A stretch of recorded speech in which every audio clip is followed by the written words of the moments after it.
về Tây phương có A Di Đà, ở cõi đây có Phật Thích Ca.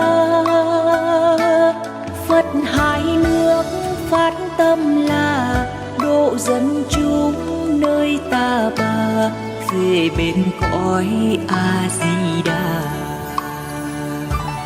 Cảnh quan cõi A Di Đà,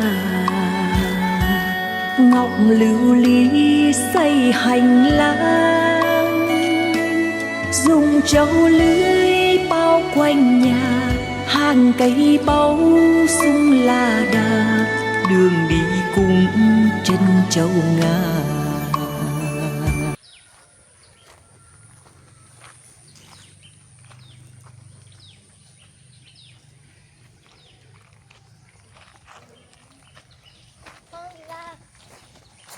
Một